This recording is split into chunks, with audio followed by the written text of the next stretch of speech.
Hello guys, welcome to Nerdy Bacha.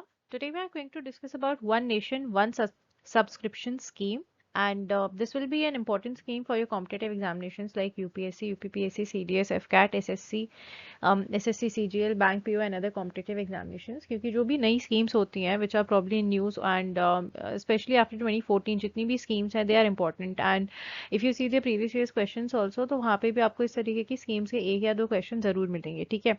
तो जो recent schemes होती हैं वो काफ़ी इंपॉर्टेंट रोल प्ले करती हैं और एक या दो question you can expect in the prelims of any of the state PSC examinations और यूपीएससी बाय इटसेल्फ। तो करंट अफेयर्स की पहले हम इसमें न्यूज़ देखते हैं कि one nation one scheme actually news में है क्यों।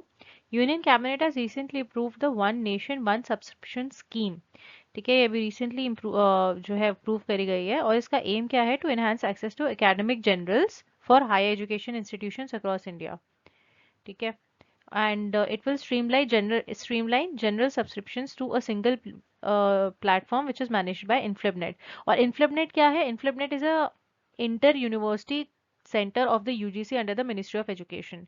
तो इनफ्लिबनेट जो है वो सब्सक्रिप्शंस वगैरह को मैनेज करेगा और बेसिकली क्या होता है ना कि जो जनरल्स जो होते हैं higher across various institutions, you don't really have a one place where you can go and access different academic journals of different institutions across India.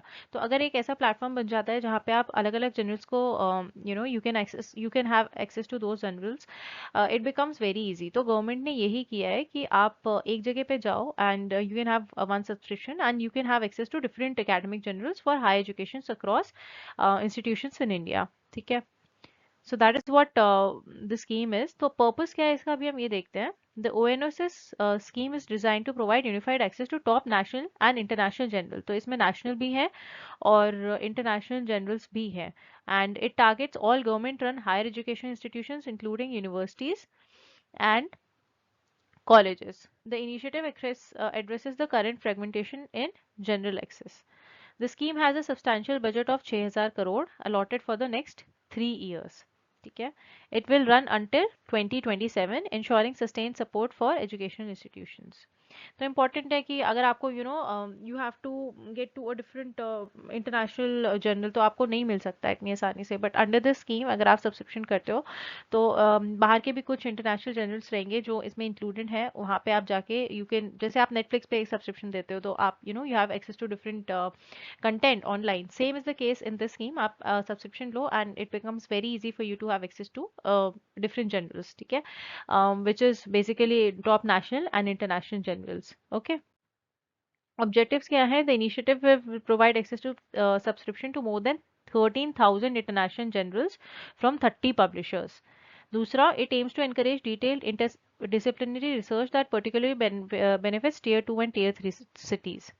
The scheme will be used to streamline the digital process through a unified portal for faster and easier usage by various students, researchers and faculty members. जो मैंने पहले बोला था कि आप एक ही जगह पे you can streamline the process of getting journals to like you will the journals will be concentrated in one single place और आपको चाहिए तो आप जाके you can get a subscription और students के लिए हो, teachers के लिए हो, faculty members के लिए हो, किसी किसी के लिए भी you can have access to those journals by paying a like subscribing to that for a particular period of time. Okay.